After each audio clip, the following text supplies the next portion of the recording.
போன வகுப்புல சொல்லியதற்கு இணங்க மறந்துட்டேன், மன்னிக்கணும்.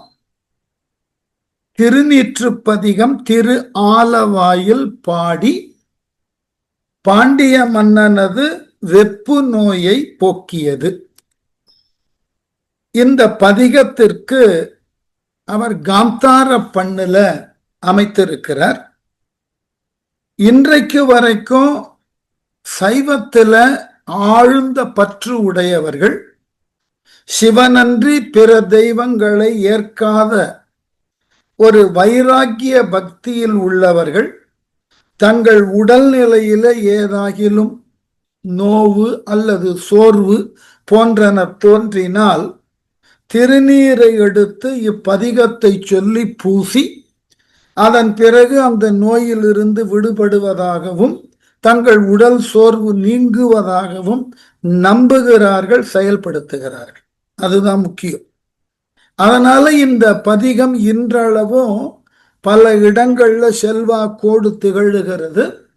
பல சிவத்தலங்களுக்கு சென்றால் அங்கு உள்ள சிவாச்சாரியார்களிடம் நீங்கள் இது பற்றி ஏதாகிலும் கேட்டால் உடனே அவர்கள் திருநீற்றினை கொடுத்து இந்த மந்திரமாவது நீரு என்ற பதிகத்தை பாடி நம்மையும் தினமும் பாடுங்கள் என்று சொல்லி, பாடுதலுக்கு வாய்ப்பு இல்லை என்றால் படித்தாவது சொல்லுங்கள் என்று சொல்லி இந்த பழக்கத்தை உண்டு பண்ணுகிறார்கள். அந்த அடிப்படையில இந்த திருநீருக்கு இவர் கொடுத்த மிகச்சிறந்த விளக்கம். மந்திரமாவது நீரு, வானவர் மேலது நீரு, சுந்தரமாவது நீரு, துதிக்கப்படுவது நீரு, தந்திரமாவது நீரு, சமயத்தில் உள்ளது நீரு, செந்துவர் வாய் உமை பங்கன் திரு ஆலவாயான் திருநீரு. அந்த இறுதி அடிய முன்னுக்கு எடுத்துக்கொண்டால் செந்துவர் வாய், சிவந்த துவர்னா பவழம்னு பேர், சிவந்த பவழம் போன்று அழகான இதழ்களை கொண்டுள்ள உமை, அவளை தனது இடப்பகுதியில் கொண்டவனாகிய சிவன், அவன் திரு ஆலவாய் என்கின்ற மதுரையம்பதியில் எழுந்தருளி இருக்கிறான். அவனால் அங்கீகரிக்கப்பட்ட அல்லது அவனால் அருளப்பட்ட திருநீரு எத்தகையது என்றால் மந்திரம் ஆவது நீரு. இந்த மந்திரம்ன்ற சொல்லுக்கு பொருள் என்ன அப்படின்னாக்க, மனதினது திறம் மந்திரம். அதாவது எண்ணங்கள் தான் வாழ்வு என்று மிக பிற்காலத்துல உளவியல் நிரூபித்திருக்கிறது. ஆனால் தொடக்கத்துல வள்ளுவர் பேசுகிறார், நீங்கள் எதை இடைவிடாது சிந்திக்கிறீர்களோ அதுவே உங்களுக்கு உரியதான வாழ்க்கையாக அமையும். இதை எதிர்நிலையில இருந்து சொல்லுபவர்களும் உண்டு, கெடுவான் கேடு நினைப்பான் என்று. எவன் ஒருவன் வாழ்க்கையில கெடுகிறான் என்றால் அவன் சதா சர்வ காலமும் பிறருக்கு தீமையை எண்ணிக்கொண்டிருப்பவன். ஆகவே அவன் மனமெல்லாம் எண்ணமாக, மனமெல்லாம் தீயதாகவே இருப்பதினால் அதுவே அவனது வாழ்க்கையாக மாறிவிடுகிறது. இதை என்னுடைய தொடக்க கால பேராசிரியருள் ஒருவராக இருந்த திருமேனி என்கின்றவர் ஒரு ஆய்வு செய்திருக்கிறார். இந்த வடக்கு இருந்தான் என்று ஒரு சோழ மன்னனை பற்றின புறநானூற்று பாடலை கொண்டு ஆய்ந்த பொழுது அவர் ஒரு விளக்கம் தருகிறார். அந்த சோழனினது மக்கள் தங்களுக்கு நாடு வேண்டும் என்று மன்னனை தங்களினது தந்தையை எதிர்த்தார்கள். அப்போ இந்த பகைமை ஏன் வந்தது என்று இவர் ஆராய்ச்சி செய்தார். என்ன இருந்தாலும் மக்கள் நம்முடைய பேச்சை கேட்காமல் முழுக்க எதிர்த்து நிற்கிறார்கள். அப்பொழுதுதான் இந்த உளவியல் நோக்கத்துல இந்த பேராசிரியர் ஆய்வு கருத்தை முன்வைக்கிறார். இந்த சோழன் பட்டத்திற்கு வந்த பிறகு தனது நாட்டை விரிவுபடுத்த, பகைவர்களை தொடர்ந்து போர்க்களத்தில் சந்திக்க, அவர்களை எவ்வாறு அழிப்பது என்றெல்லாம் திட்டமிட, இப்படிப்பட்ட வாழ்நாளை கொண்டிருந்த காலத்து இவனுக்கு பிறந்த பிள்ளைகள் இவர்கள். ஆகவே எவன் இடைவிடாது ஒருதன்மைத்தான அழிவு பற்றின சிந்தனையை தன் மனத்துள் வைத்திருந்தானோ, அந்த சிந்தனையோடு தன் மனையோடு இருந்த காலத்து கருத்தரித்ததினால் அந்த குழந்தையின் அது மனதுல இது போன்றதாகிய எதிர்ப்பு உணர்வுகள், பகைமை பற்றின உணர்வுகள் மரபு ரீதியாக வந்தது என்று ஒரு ஆய்வு செய்திருக்கிறார். அப்போ எண்ணங்கள் தான் மனிதனினது வாழ்வை தீர்மானிக்கின்றன. ஆகவே அந்த எண்ணங்களை உருவாக்கும் இடம் அல்லது உருவாகும் இடம் மனம். அந்த மனத்தில நீங்கள் என்ன நினைக்கிறீர்களோ ஆற்றல் என்று, உங்கள் மனதின் ஆற்றல் எதுவோ அதற்கு பெயர் மந்திரம். அந்த மந்திரமாவது நீரு, உங்கள் மனதின் ஆற்றலை வலுப்படுத்துவது திருநீர். திருநீற்றை கொண்டு நான் எண்ணிய எல்லாம் இயல்பாக எனக்கு பலிதமாக வேண்டும் என்று செயல்பட்டால் அந்த ஆற்றலை இந்த திருநீரு உறுதியாய் தரும். வானவர் மேலது நீருனாக்க, வானவர் என்று சொன்னால் சிவலோகத்தில் இருக்கக்கூடிய சிவகணங்கள். இங்க தேவர்கள்னு பொதுவா பொருள் எடுக்கக்கூடாது. சிவனை சார்ந்திருக்கக்கூடிய சிவகணங்கள் இந்த திருநீற்றினால்தான் அந்த சிவகணத்தன்மையை பெற்றார்கள். ஆகவே வானவர் மேலது நீரு. அடுத்து சுந்தரமாவது நீரு. சுந்தரம்ன்ற வெளிப்படை பொருள் அழகு. சுந்தரமாக அவன் இருக்கிறான். ராமனுக்கு சுந்தரன்னு பேரு, அழகன். அதனால்தான் அதுக்கு பேர் சுந்தர காண்டம்னு எழுதினார் கம்பர். ஆனால் சுந்தரன் என்றால் அழகு. இந்த இடத்தில் சுந்தரம் என்பது மனச்செப்பம். மனத்தின் கண் தெளிவான நல்ல சிந்தனைகளை தருவது சுந்தரம். அதாவது வள்ளுவர் சொல்லுவார், மிகச்சிறந்த அழகு எது என்றால் மனத்தின் கண் உளதாகிய நல்ல சிந்தனைகள். ஆகவே மனத்தின் நல்ல சிந்தனைகளை தருவதற்கு உரியதாயிருப்பது நீரு. துதிக்கப்படுவது நீரு. துதிக்கப்படுதல் என்றால் எல்லா காலத்தும் எல்லா நூல் வல்லார்களும் பெருமையாக புகழப்படக்கூடிய ஒரு பொருள் உண்டு என்றால் திருநீர். எல்லோராலும் துதிக்கப்படக்கூடியது. எல்லா நூல்களிலும் இந்த திருநீற்றினது பெருமையை பெருமளவிலே புகழ்ந்திருக்கிறார்கள். ஆகவே அது துதிக்கப்படுவது. அதற்கு அடுத்த நிலைதான் அழகு. தந்திரமாவது நீர்.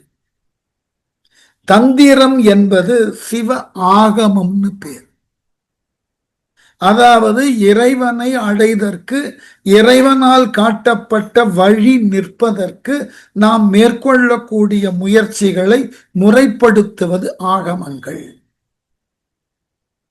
சற்றேறக்குறைய 36 ஆகமங்கள் இருக்கு. அதுல 26 ஆகமங்கள் சிவனை சார்ந்தது. ஒரு கேள்வி கேட்கலாம், சிவன் என்பது ஒன்றுதானே, அவனினது அருளையும் அவனது ஆற்றலையும் உணருவதற்கு எதற்காக வேறுபட்ட ஆகமங்கள் உருவாக வேண்டும்?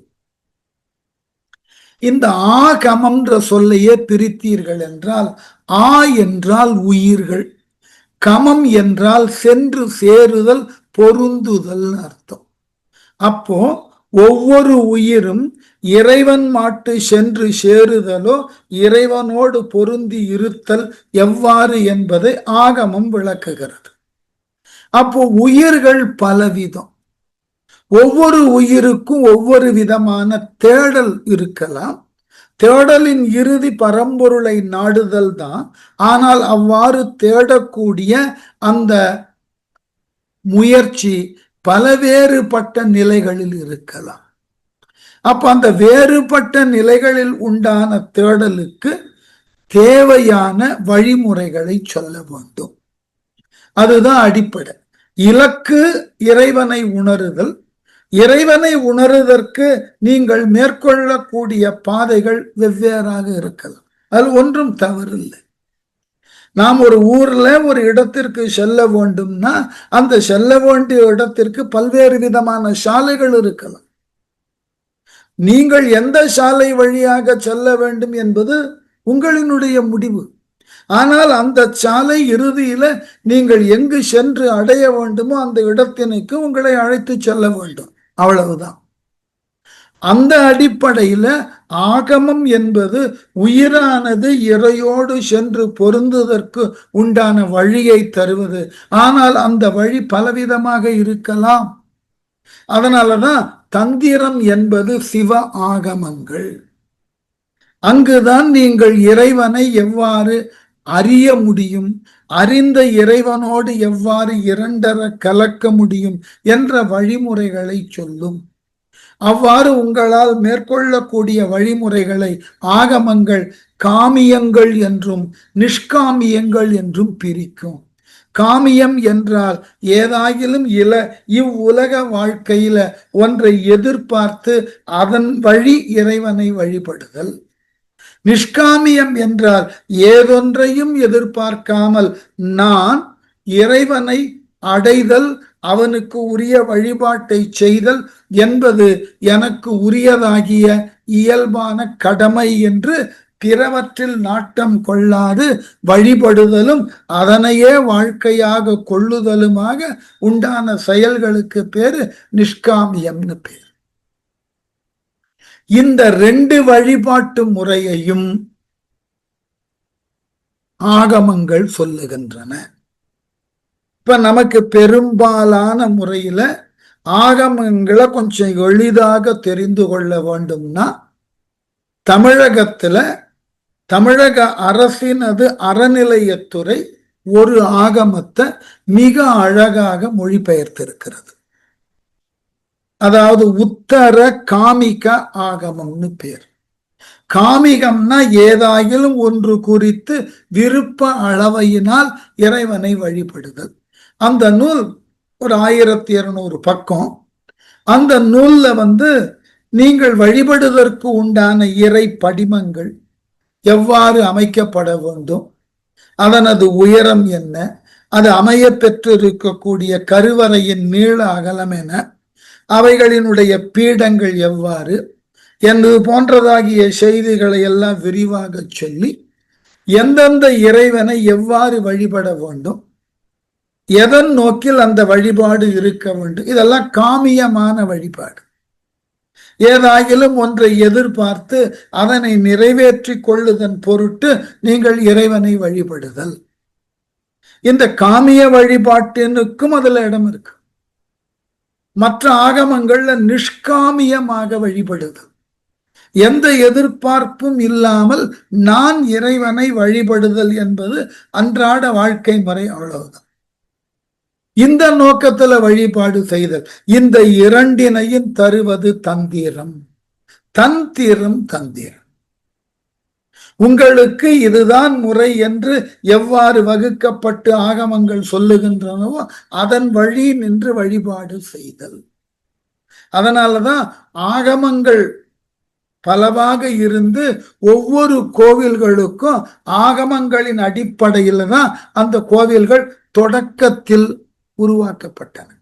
அது தமிழக கட்டிடக்கலை வரலாறுல பல்லவர்கள் வருவதற்கு முன்பு நம்மிடம் இருந்த கோவில்கள் எல்லாம் எந்த விதமான இலக்குகளோடு உருவாக்கப்படல. பல்லவர்கள் காலத்திற்கு பிறகு கற்களை செப்பம் செய்து அதை ஒரு கோவிலாக கட்ட வேண்டிய தேவை உருவான காலத்துல அதை முதலில் செய்தவன் ராஜசிம்ம பல்லவன். அவன் உருவாக்கின கோவில் தான் கைலாசநாதர் கோவில் என்று காஞ்சியில் இருக்கு.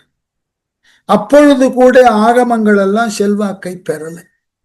பிற்கால சோழர்களாகிய விஜயாலயன் காலத்திலிருந்து உருவான கோவில்கள்ல ஆகமங்களினுடைய இன்றியமையாமையை அவர்கள் புகுத்தினார்கள். அதனால் ஆகமத்தின் வழி நின்று கட்டப்பட்ட கோவில்களுக்குத்தான் வழிபாடு என்பது வரையறுத்ததாக இருக்கும். ஆகமங்கள் இல்லாத, ஆகமங்களின் வழி இல்லாத கோவில்கள் எல்லாம் எவ்வாறு வேண்டுமானாலும் அமைக்கலாம், எப்படி வேண்டுமானாலும் வழிபாடு இருக்கலாம். ஏன்னா ஆகமத்துல சொல்லப்பட்டு இருக்கும், இந்த தலத்தில் இந்த ஆகமத்தின் கீழ் கட்டப்பட்ட இந்த கோவில் எப்படி வழிபாட்டை தொடங்க வேண்டும் என்பதிலிருந்து ஆரம்பிக்கும். காலையில எத்தனை மணிக்கு கோவிலினது கதவு திறக்கப்பட வேண்டும், திறந்த பின் எவ்வாறு வழிபாடு தொடங்க வேண்டும் என்றெல்லாம் வரிசையாக சொல்லி 6 கால பூஜைக்கு உண்டான விளக்கங்களை சொல்லி அதற்கு உரியதாகிய வழிபாடு, அதற்கு பிறகு மாலை இரவுல இறைவனை கொண்டு தனி அறையில் வைப்பது வரைக்கும் விளக்கம் இருக்கு. அதுபோல அந்த இறை படிமம் எதன் அடிப்படையிலே அங்கு ஸ்தாபிக்கப்பட்டது, அதாவது பந்தனம் செய்தல்னு பேர். எந்த அடிப்படையில், அஷ்டபந்தனமா, ரஜோபந்தனமா, ரத்தன பந்தனமா, ஔஷத பந்தனமா என்று வெவ்வேறு விதமான பந்தனங்களில் அந்த சிலையை உருவாக்குது. அதோடு அந்த சிலையை இறை படிமமாக உருவாக்குவதற்கு முன்பு அந்த கற்களை தேர்ந்தெடுத்ததிலிருந்து தொடங்கி அதன் பிறகு சிற்பத்தை செதுக்கி அந்த சிற்பம் பின்னாளில் எங்காயிலும் கீறலோ விரிசலோ விடக்கூடாது என்பதற்காக அந்த சிற்பத்தை பாடம் செய்வார்கள். பூமியில புதைத்து, பாலில சில காலம் வைத்து, மலர்களுக்கு நடுவில் வைத்து, ரத்தினங்களுக்கு நடுவில் வைத்து. ஏனென்றால் இவைகளை கொண்டுதான் பின்னாளில் அபிடேகமும் ஆராதனையும் செய்ய போகிறோம். அப்படிப்பட்ட சூழல்ல அந்த அபிடேகம் செய்கின்ற பொழுது இந்த இறை உருவம் எந்த விதத்திலும் சிதலாகிவிடக்கூடாது. இது போன்றதாகிய செய்திகளை எல்லாம் தருவது எதுன்னு ஆகமம். ஆகவே தந்திரம் என்று சொல்லக்கூடிய ஆகமத்தின் வழி நின்று சிவனை வழிபடக்கூடியவர்களுக்கும் துணையாக இருப்பது நீரு. அதுபோல சமயத்தில் உள்ளது நீரு. அதாவது சமயம் என்று சொல்லக்கூடிய சைவம், அந்த சைவம் என்கின்ற இந்த சமயத்திற்கு அடிப்படை தத்துவங்கள் 3: பதி, பசு, பாசம் என்பது. இந்த மூன்றினது சேர்க்கையினால் உருவாக்கப்படுவதுதான் நம்மால் பின்பற்றப்படக்கூடிய மதம். இந்த மதத்தினுக்கு அடிப்படையான குறியீடாக இருப்பது எது என்றால் திருநீர். அதனாலதான் நாம சைவத்துல கையாளப்படக்கூடிய வழிபாட்டு சாதனங்கள் எல்லாம் சிவனோடு தொடர்புடையது. ருத்ராட்சத்தை ருத்ர அக்கம்னு பேர் இருக்கு, நம்ம பின்னாடி ருத்ராட்சம்னு சொல்லிட்டோம். சிவனின் கண்மணி போல் இருக்கிறது. அக்கம்னா கண்ணு, ருத்ராட்சம் என்பது சிவ கண்மணின்னு பேர். அதுபோல திருநீரு என்பது சங்கிராம காலத்தில் எல்லாவற்றையும் தன்னுள் ஒடுக்கி இந்த பாண்டரங்க பூமியில், வெண்மையான சாம்பல் நிறைந்த பூமியில இறைவன் எல்லாவற்றையும் ஒடுக்குகிறான். அந்த இறைவனோடு ஒடுங்குதற்கு குறியீடாக திருநீரு. இது மாதிரி ஒவ்வொன்றினுக்கும் சைவத்துல சொல்லப்பட்ட ஒவ்வொரு தத்துவத்தினுக்கும் சிவன் உடலில் இருந்துதான் விளக்கம் தோன்றுகிறது. ஏனென்றால் சிவனே எல்லாமுமாய் நிறைந்திருக்கிறான். தண்டபாணி சுவாமிகள் பாடுவார், செங்கதிரும் வெண்ணிலவும் கண்களாக வெளிதானே அளப்பரும் நன்மேனியாக என்று. அப்ப எல்லாமுமே சிவனாக இருப்பதினால் இந்த திருநீரும் அவனிடமிருந்து வந்தது. அவனால் சொல்லப்பட்ட தத்துவங்களிலிருந்து திருநீர் வந்தது. ஆகவே சமயத்தில் உள்ளது நீரு. செந்துவர்வாய் உமை பங்கன் திரு ஆலவாயன் திருநீரே. இனிமே இந்த ஆலவாயன் திருநீரு என்பதை பொதுவா எடுத்துப்போம். அடுத்த பாட்டுல மற்றைய செய்திகளை பார்க்கலாம். வேதத்தில் உள்ளது நீரு, வெண்துயர் தீர்ப்பது நீரு. போதம் தருவது நீரு, புன்மை தவிர்ப்பது நீரு, ஓதத் தகுவது நீரு, உண்மையில் உள்ளது நீரு, சீத புனல் வயல் சூழ்ந்த திரு ஆலவாயான் திருநீர். சீதம்னா குளிர்ச்சி, குளிர்ச்சியான நீர்நிலைகளால் சூழப்பெற்ற மதுரையம்பதி என்கின்ற ஊரின் கண் உள்ள திரு ஆலவாய் என்கின்ற தலத்தில் எழுந்தருளி இருக்கக்கூடிய சிவபெருமானினது திருநீர் எதற்கு இணையானது?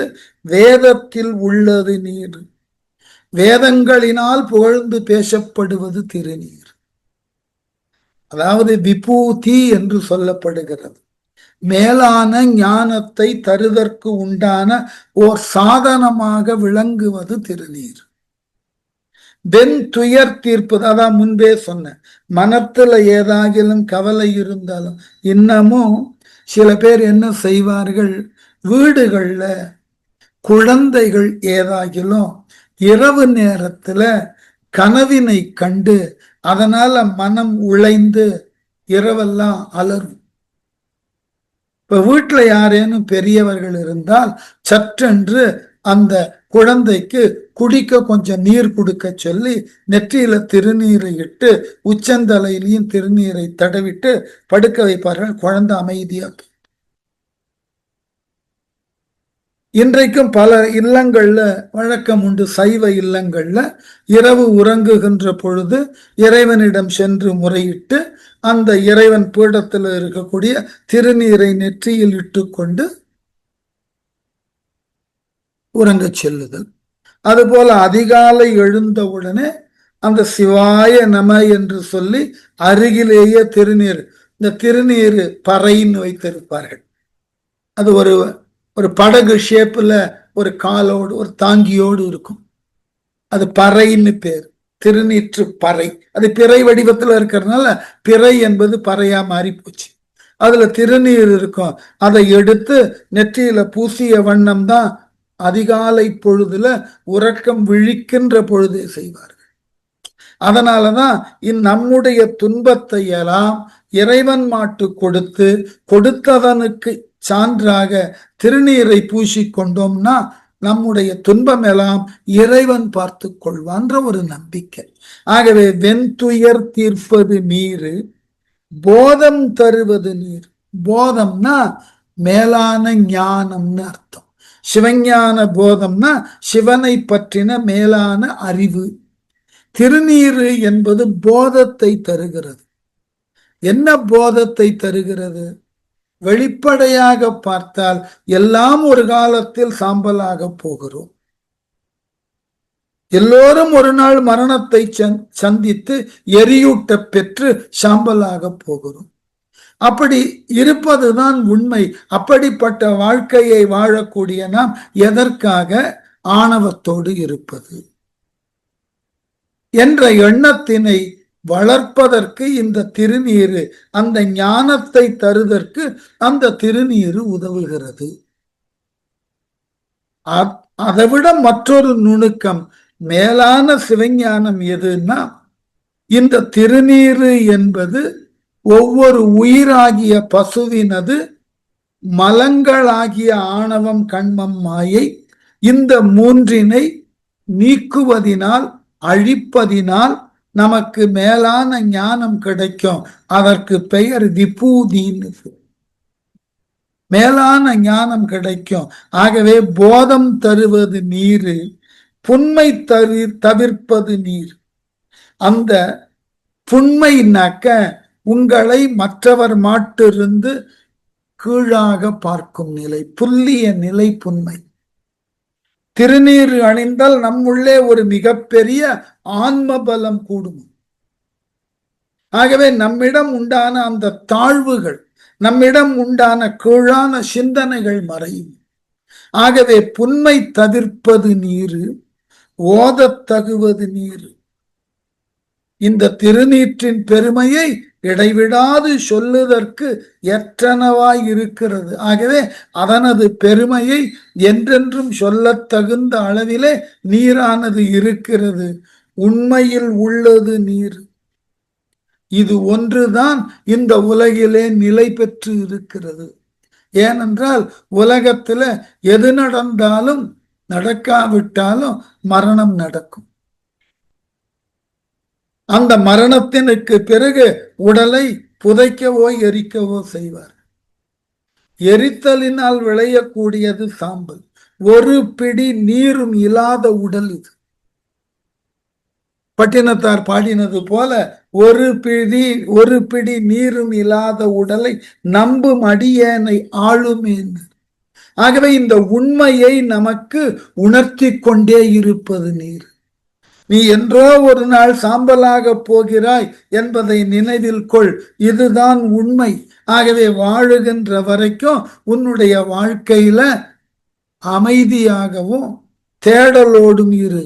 யாரையும் பகைக்காது, யாருக்கும் தீமை நினைக்காது என்ற எண்ணத்தை, உண்மையினை தரக்கூடியதாக இருப்பது இந்த நீரு. அதுதான் குளிர்ந்த நீரால் சூழ பெற்ற மதுரையம்பதியில் உள்ள ஆலவாய் என்கின்ற தலத்தில் குடிகொண்டுள்ள இறைவன் மேலாக உண்டான அழகான நீரு. அடுத்த ஒரு படி மேல போனார். முக்தி தருவது நீரு, முனிவர் அணிவது நீரு, சத்தியமாவது நீரு, தக்கோர் புகழ்வது நீரு, பக்தி தருவது நீரு, பரவ இனியது நீரு, சித்தி தருவது நீரு, திரு ஆலவாயான் திருநீர். முக்தி தருவது நீர். இப்போ ஒரு கேள்வி, ஒரு விபூதியை எடுத்து இட்டு கொண்டால் மோட்சம் கிடைக்குமா? கிடைக்கும். எப்பொழுது என்றால், திருநீரு எவ்வாறு உருவாகிறது, அதனை எவ்வாறு நாம் அணிந்து கொள்ள வேண்டும், அணிந்து கொண்டதன் பின் எவ்வாறு நாம் வாழ்க்கையை நடத்த வேண்டும் என்ற சிந்தனைகளை தெளிவாக உள்வாங்கி அதன் வழி நின்றால் நிச்சயமா முக்தி கிடைக்கும். நாம ஒரு இலக்கினுக்கு செல்ல வேண்டும்னா சரியான பாதையில சரியான பேருந்துல பயணிக்க வேண்டும். அப்ப நிச்சயமா இலக்கை உறுதியாக அடைஞ்சு விடலாம். மாறாக தவறான பாதையில பொருத்தம் இல்லாத பேருந்துல ஏறினோம்னா இலக்குல போய் நிற்க முடியாது. அதனாலதான் நமக்கு முக்தி அடைய வேண்டும் என்பது தேடலாக இருந்தால், தேவையாக இருந்தால், அதற்கு முதல் படி முறையாக திருநீரு அணிவது. அந்த முக்தியை தரவல்லது நீரு. ஏனென்றால் முக்தியை தேடி நாளும் முயலக்கூடிய முனிவர்கள் அணிந்திருக்கிறார்கள். சான்ற பாருங்க, முனிவர்கள் அணிவது நீரு. முனிவர்களினது நோக்கம் என்ன? தாங்கள் முயன்று செய்தற்குரிய தவங்களை செய்து அதன் வாயிலாக இறைவனை அடைய வேண்டும், மீண்டும் பிறவா நிலை பெற வேண்டும்னு முயலுகிறார்களே, அந்த முயலக்கூடிய முனிவர்கள் திருநீரை அணிந்திருக்கிறார்கள். ஆகவே அதை கொண்டு நாம் உணரலாம், நாமும் முக்தி அடைய வேண்டும் என்றால் திருநீரை அணிய வேண்டும். அப்ப திருநீரை அணிதலினாலேயே முக்தி கிடைச்சிருமான்னா கிடைக்காது. திருநீரை அணிதற்கு பின் அதை அணிதலினால் மேற்கொள்ளப்பட வேண்டிய ஒழுக்கங்கள், அதனை அணிதலினால் மேற்கொள்ளப்பட வேண்டிய இறை பற்றின சிந்தனைகள், இவைகளை நாம் முன்னெடுத்தாலன்றி இந்த திருநீரை பூசுவதினாலேயே நமக்கு மோட்சம் கிடைத்து விடாது. சீருடை போட்டவனெல்லாம் பாதுகாவலுக்கு வருவான்னா நாட்டுல தையர் கலைஞர்களிடம் சொல்லி ஆளுக்கு ஒரு சீருடையை வாங்கி அணிந்து கொண்டு நம்மை பாதுகாவலன்னு சொல்லி கொள்ளலாம் இல்லையா? இல்ல, பாதுகாவலன் சீருடை போட்டிருப்பான். அந்த போட்டு கொண்டிருக்கிற உடைக்கு ஏற்றாற் போல பயிற்சியும் தன்னுடைய அன்றாட செயல்பாட்டையும் மேற்கொள்ளும். அப்பதான் அவன் பாதுகாப்பினுக்கு உரியவனாக இருப்பான். அதுபோல திருநீரு என்பது பாதுகாவலன் போடக்கூடிய சீருடை மாதிரி. நீங்கள் அணிந்து கொண்டால் மட்டும் போதாது, அணிந்ததினால் மேற்கொள்ளப்பட வேண்டிய செயல்கள் எவை எவையோ அதன் வழி நிற்கணும். ஆகவே திருநீரை பூசி கொண்டதினாலேயே மெய்ஞானம் வந்து விடும்னு சொன்னா நாட்டில பிற பொருள்களை விற்கவே வேண்டாம், எல்லா கடைகளிலும் திருநீரை விற்றால் போதுமானது. திருநீரு என்பது நீங்கள் சிவ வழியில் நிற்கிறீர்கள் என்பதற்காக நீங்கள் இட்டுக்கொள்ளக்கூடிய குறியீடு. குறியீடு உங்களினுடைய முடிந்த எல்லையை வகுக்காது. நாம் பயணிக்கின்ற பொழுது பயணத்தினுடைய திக்கை, பயணத்தினுக்கு உண்டான அந்த இலக்கு எவ்வளவு தூரத்தில் இருக்கும் என்று கைகாட்டி பலகை காட்டும். அது காட்டக்கூடிய பாதையில் பயணிக்கப்பட வேண்டியது நாம். அப்பொழுதுதான் இலக்கு அடைவோம். இல்லை, கைகாட்டி பலகையே நாம் அடைய வேண்டிய இலக்குன்னு முடிவெடுக்க கூடாது. ஆகவே திருநீரு என்பது நாம் மேற்கொள்ளக்கூடிய சிவஞான போதத்தை உணர வேண்டும் என்ற பயணத்தினுக்கு உறுதுணையா நிற்கும், அவ்வளவுதான். ஆகவே முனிவர், அதனால்தான் முனிவர்களும் அணிந்தார்கள். சத்தியமாவது நீர். இப்ப ஒரு கேள்வி, போன பாட்டுல உண்மையினர், இங்க சத்தியம். உண்மைக்கும் சத்தியத்துக்கு என்ன வேறுபாடு? வள்ளுவர் தான் சொன்னார், ரொம்ப அழகா. உள்ளதில் நல்லதை சொல்லுதல் உண்மை, உள்ளதை உணர்ந்து அறிதல் என்பது சத்தியம். ஒன்னு வடமொழி, ஒன்னு தமிழ்னு வேறுபாடு பார்க்க வேண்டாம். வள்ளுவர் ரொம்ப அழகா சொல்லுவார், யாதொன்றும் தீமையில்லாது சொல்லல் வாய்மை. ஆகவே உண்மை என்பது உயர்ந்தது, அதனது உள்ள நிலைக்கு உட்பட்டு ஏற்றுக்கொள்வது. அதனால சத்தியம் என்பது உள்ளதை உணர்ந்தவாறே அறிதல். உணர்ந்ததை உள்ளவாறு அறிதல் உண்மை, உள்ளதை உணர்ந்தவாறு அறிதல் சத்தியம். ஏனென்றால் உள்ளதை உணர்ந்தவாறு அறிகின்ற பொழுது பிறரோடு அதை தொடர்பு கொள்ள முடியாது. பரவச நிலைக்கு உட்பட்டோம், அதனால் பிறரோடு அதை பகிர்ந்து கொள்ள முடியாது. அந்த நிலை வருகின்ற பொழுதுதான் அது சத்தியம். அந்த உணர்வு உங்களால் உணரப்படுகின்ற பொழுதுதான் அதனுடைய உண்மைத்தன்மை. உண்மையை அறியலாம், சத்தியத்தை உணரும். எது உண்மை என்று உங்களால் பகுத்து ஆராய முடியும்?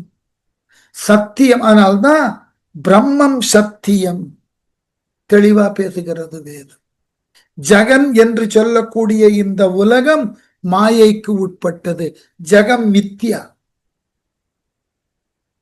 இறைவன் ஒருவன், பிரம்மம் என்கின்ற ஒன்றுதான் சத்தியம். அது உணர்வினால் பெறப்படும், அறிவினால் ஆராய முடியாது. முதல்ல சொன்னது அறிவினால் ஆராய்ந்தால் மேலானது திருநீரு என்று புரியும். இங்கு மனத்தினால் உணர்ந்தால் இதுதான் முடிந்த முடிவு என்றும் தெரியும். ஆகவே சத்தியமாவது நீரு. அடுத்த வார்த்தை பாருங்க, தக்கோர் புகழ்வது நீரு. யார் யாரோ புகழ்ந்தா திருநீருக்கு பெருமை இல்லை, தக்கவர்கள் புகழ.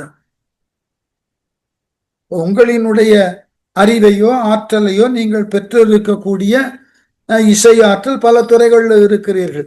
உங்களினது ஆற்றலை உங்கள் துறையை சார்ந்தவர்கள் கேட்டோ பார்த்தோ அவர்கள் புகழ்ந்தார்கள் தான் உங்களுக்கு. அவ்வாறு புகழ்வதனாலதான் உங்களுக்கு ஒரு சிறப்பு கிடைக்கும். தக்கோர், நீங்கள் எந்த துறையில் ஈடுபட்டிருக்கிறீர்களோ அந்த துறையை சார்ந்த தகுதியானவர்கள் உங்களினது செயலை புகழுகின்ற பொழுதுதான் உங்களுக்கு பெருமை கிடைக்கும். அதுபோல திருநீரை தகுதியானவர்கள் திருநீரை அணிந்து அதன் மூலமாக, இப்ப பாண்டியன் சொல்லலாம், என்னுடைய வெப்ப நோய் இந்த திருநீரினால் போயிற்று, ஆகவே இதனை பற்றி சொல்லுவதற்கு எனக்கு தகுதி இருக்கிறது என்று அவன் சொன்னான்னா திருநீரின் பெருமை தெரியும். ஆகவே தக்கோர் புகழ்வது நீர், பக்தி தருவது நீர். ரொம்ப அழகான இறைவன் மாட்டு நமக்கு உரியதாகிய ஒரு ஈடுபாட்டினை உருவாக்குவது திருநீர். அந்த அணிந்து கொண்டால் அவனோடு சேர்ந்த கூட்டத்தாருள் நானும் ஒருவன் என்ற எண்ணத்தை தருவது இந்த திருநீர். அந்த சிவனடியார் கூட்டத்தில் நானும் ஒருவன் என்கின்ற எண்ணத்தினுக்கு உட்பட்டு சிவனை பக்திமையோடு வழிபடுவதற்கு, பக்திமையோடு எண்ணுதற்கு உதவுவது இந்த திருநீரு. அதை விட அழகான விஷயம், பரவ இனியது நீர். பரவனாக்க பரவுதல்னா புகழுதல்னு அர்த்தம். திருநீற்றினுடைய பெருமையை எத்துணை அளவு புகழ்ந்தாலும் மனதிற்கு அது நின்பது, மனதிற்கு அது நிறைவை தருகிறது, இனிமையான எண்ணத்தை தருகிறது. ஆகவே பரவ இனியது நீர். அதனை புகழுதலுக்கு எத்துணை வார்த்தைகளை கொண்டு புகழ்ந்தாலும் அது திருநீருக்கு தகும். இனிமையான முறையில பரவ பரவ திருநீரு அந்த பரவலுக்கு எல்லாம் ஏற்புடையது. அப்படிப்பட்ட உயர்ந்தது சித்தி தருவது நீர். 8 விதமான சித்திகளையும் தருதற்கு ஆற்றல் உடையது திருநீர். திருநீரினை கொண்டு எத்தகு ஆற்றலையும் நீங்கள் பெறலாம். ஆகவே அப்படிப்பட்ட திருநீரு திரு ஆலவாயான் திருநீர். அடுத்தது காண இனியது நீர். ரொம்ப அழகான இடம். கவினை தருவது நீர். பேணி அணிபவர்க்கு எல்லாம் பெருமை கொடுப்பது நீரு. மானம் தகைவது நீரு. மதியை தருவது நீரு. சேனம் தருவது நீரு. திரு ஆலவாயான் திருநீரே. காண இனியது நீர். கண்களுக்கு ஒரு இனிமையான தோற்றத்தை இந்த திருநீர் தரும். நெற்றி நிறைய திருநீரை இட்டு அதன் வழி நீங்கள் சென்று பாருங்கள். பார்க்கக்கூடியவர்கள் எல்லோரும் உங்களை ஒருவித மரியாதையோடு காண அது சொல்ல நீரில்லா நெற்றிப்பாள் பாட்டு, ஆறில்லா ஊர் பாள். நெற்றின்னு சொன்னா நெற்றியில திருநீர் இருக்கணும். அந்த திருநீர் இல்லாது இருத்தல் என்பது கூடாது. அது போல ஒரு ஊர் என்று சொன்னால் அங்க ஊர்ல ஆற்றினது வெள்ளப்பெருக்கு இருக்கணும். அப்பதான் அந்த ஊர் செழிப்பா இருக்கும், பாழ்பட்டு போகும். எவ்வளவு அழகான வார்த்தை பாருங்க. நீரு இல்லாத நெற்றி பாழ்னா அந்த நெற்றியை உடைய முகம், அந்த முகத்தை உடைய அந்த மனிதன், அவனது வாழ்க்கை பாழா. இதுதான் அழகு. காண இனியது நீரு. அடுத்தது கவினை தருவது நீர். கவின் வேற, அழகு வேற. அழகு என்பது ஊட்டப்படுவது, கவின் என்பது இயல்பாக மிளிரக்கூடியது. அழகு செயற்கையாக அமைத்துக் கொள்வது, கவின் என்பது இயல்பாக. அங்க வடமொழியில சொல்லுவோம் இல்லையா, தேஜஸ். ஒருவரை பார்த்தா அப்படி ஒரு பிரகாசமா தெரிகிறது. அதற்கு மிக அழகாக திருநீர நெற்றியில் அணிந்திருந்தால் அது எப்படியாம் கவினை தரும்.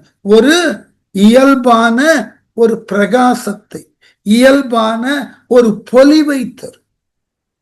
ஆக இப்ப அடுத்த கேள்வி கேட்கலாம். இப்ப திருநீரை பூசிக்கொள்வதுன்றது செயற்கை இல்ல. அதுதான் ஆதி காலத்துல திருநீரு என்பது அவர்களினது உடலோடு உணர்வோடு இரண்டர கலந்த பிறப்போடு தொடர்புடையது. நீங்கள்லாம் சிவ அடியார்களை பார்த்திருக்கணும்.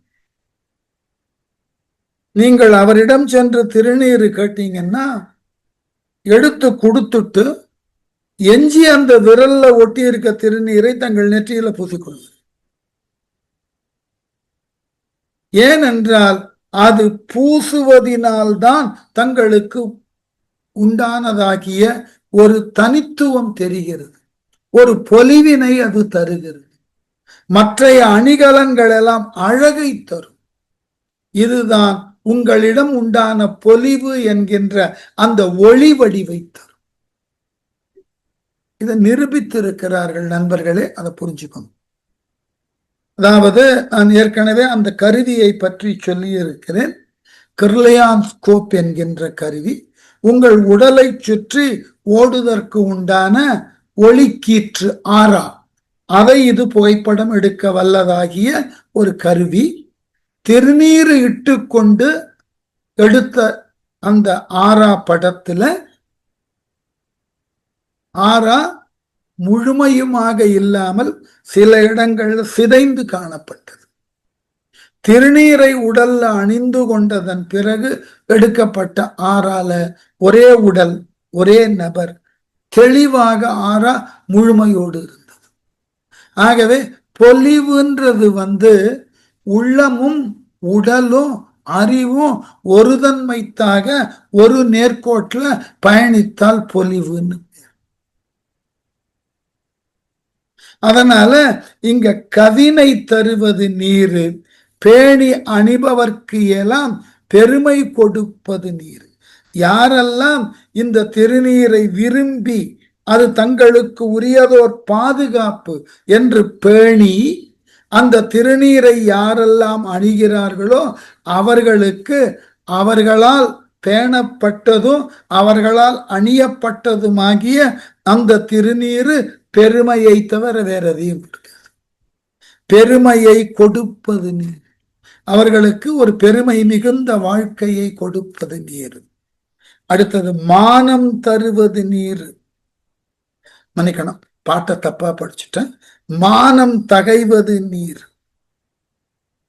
மானம் தகைவதுன்னா மரணம் இல்லாத வாழ்க்கையை. ஒரு கேள்வி, அடுத்ததெல்லாம் நிறைய கேள்வி வரும். இந்த மரணம் இல்லாத வாழ்க்கைன்னு சொன்னாக்க இப்போ எல்லோரும் உயிரோடு இருப்பார்களா? இந்த மரணத்தை அறிவியல் 2 நிலைகள்ல பேசுகிறது, தத்துவங்கள் 2 நிலைகள்ல பேசுகிறது. புரிந்து கொள்றதுக்கு அறிவியல் என்ன சொல்லும்னாக்க நேச்சுரல் டெப்த்னு ஒண்ணு பேசும், 2வது கிளினிக்கல் டெப்த்னு ஒண்ணு பேசும். நாம என்ன நினைக்கிறோம், இந்த இயற்கையான மரணம் என்பது இதயம் நிற்பதை மரணம்னு சொல்றோம். இதயம் தன்னுடைய செயல்பாட்டை நிறுத்தி கொண்டு விட்டால் அது மரணம். இதுக்கு பேரு என்ன அப்படின்னா ஆங்கிலத்துல நேச்சுரல் டெத். கிளினிக்கல் டெத்னா இறந்தவரது உடல்ல உண்டான மூளை தன் செயல்பாட்டை முற்றிலுமாக இழந்த அந்த புள்ளிக்கு பேரு மரணம். இது மருத்துவத்துறையில சொல்லு. ஆன்மீக துறைக்கு வந்தீங்கன்னாக்க உடலை விட்டு உயிர் பிரிதல் என்பது மரணம். பிரிந்த உயிர் மீண்டும் இந்த உலகில் வாராது இறைவனோடைய இரண்டர கலந்து இருத்தல் என்பது. ஆகவே இந்த மானம் தகைவது நீருனாக்க இறைவனோடு இரண்டர கலப்பதனுக்கு உரியதாகிய தடைகளையெல்லாம் நீக்குவதற்கு ஆற்றலை பெற்றது நீர். உங்க இயல்பான மரணத்தை நிறுத்தும் இது சொல்லல. மரணித்தல் என்பது இயல்பு. மரணத்தினுக்கு பிறகு இந்த ஆத்மனுக்கு என்னாகிறது என்பதை பலர் ஆய்ந்திருக்கிறார்கள். மறைமலையடிகள் கூட ஆராய்ஞ்சிருக்கார். இறப்பினுக்கு பிறகு மனிதன் நிலை ஆய்வுகள் நூலை எழுதியிருக்கார். இன்னமும் பலர் நம்புகிறார்கள். இன்னைக்கு அந்த ஓஜோ பிளேட்ஸ் வச்சுக்கிட்டு இயக்கக்கூடியவர்கள் எல்லாம் இறந்தவர்களினது ஆத்மாவை அவர்கள் அழைத்து பேசுவதாக எல்லாம் சொல்லுகிறார்கள். அது போல ஆட்டோ ரைட்டர்ஸ் இருக்கு. எனக்கு தெரிஞ்சவர்கள் எல்லாம் நான் பார்த்திருக்கிறேன் என் வாழ்நாள். இந்த ஓஜோ பிளேட்ன்றதுக்கு பேர் மீடியம்னு பேர்.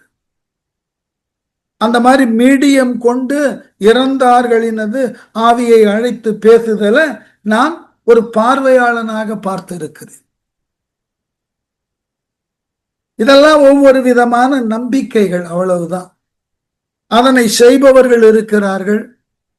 அந்த இறந்ததன் பிறகு மனித நிலையை ஆய்வு செய்ததற்கு பல அமைப்புகள் இருக்கு.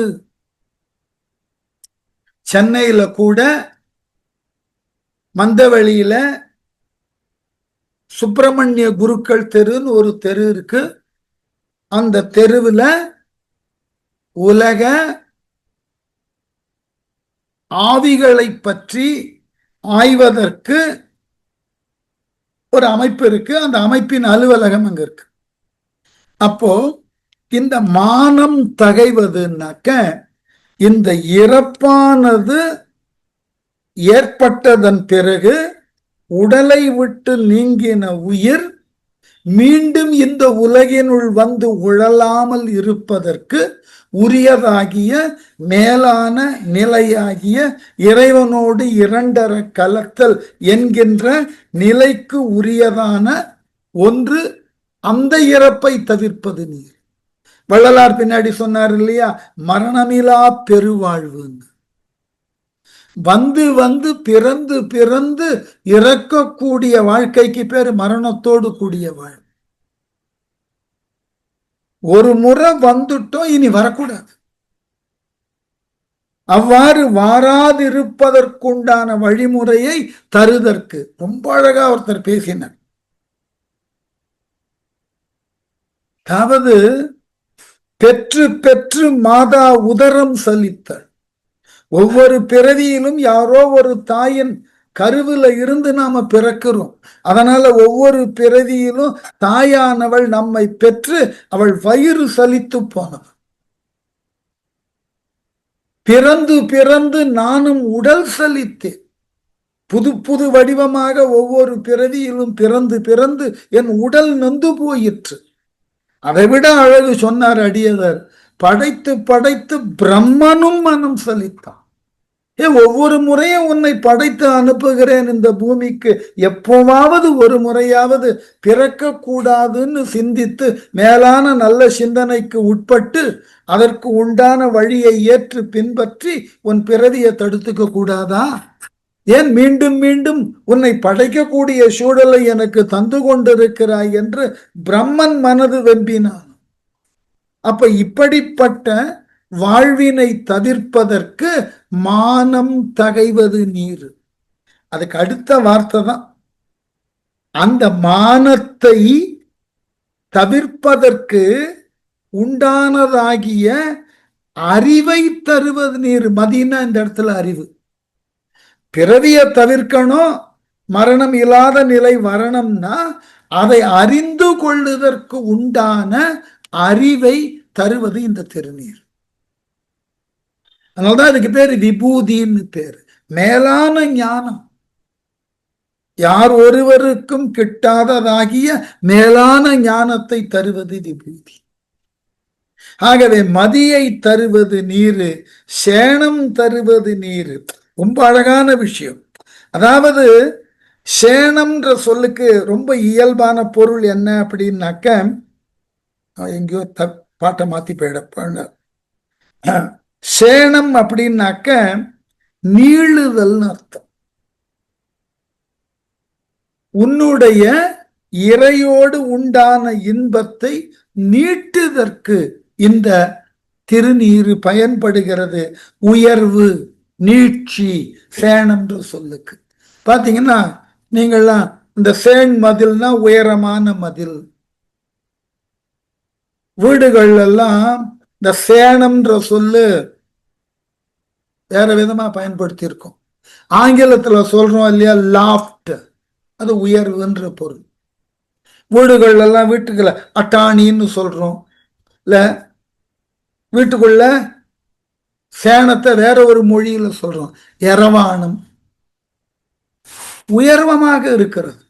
உங்களை மேலாக உயர்த்தக்கூடிய நிலையில் உங்களினுடைய இறைவனோடு கூடிய ஈடுபாட்டை நீட்டிப்பதாக இருப்பது இந்த திருநீரு.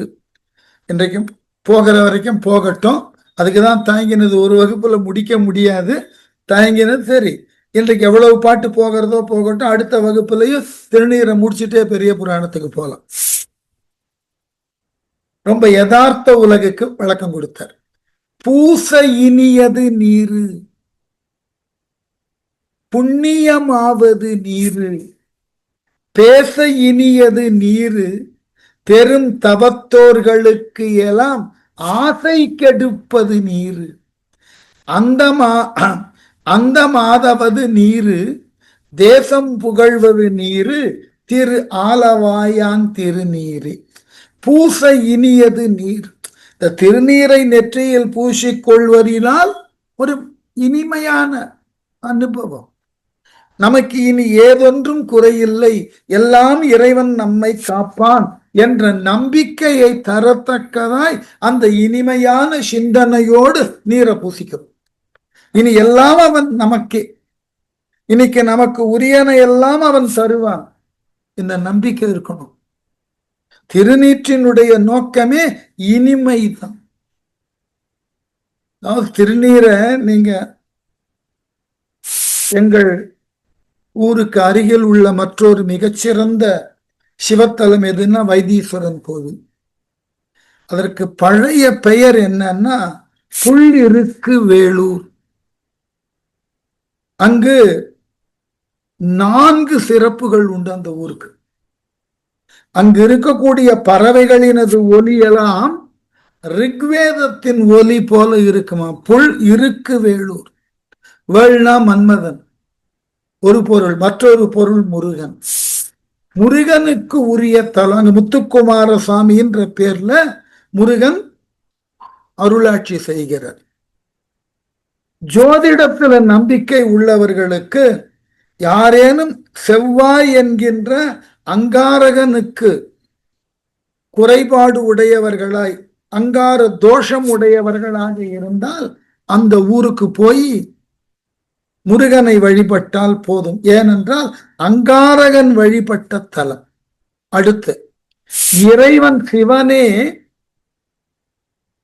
மருத்துவனாய் வந்து உலக உயிர்கள் உய்வதற்கு மருத்துவம் பார்த்த இடம் வைத்தியநாதனவன்.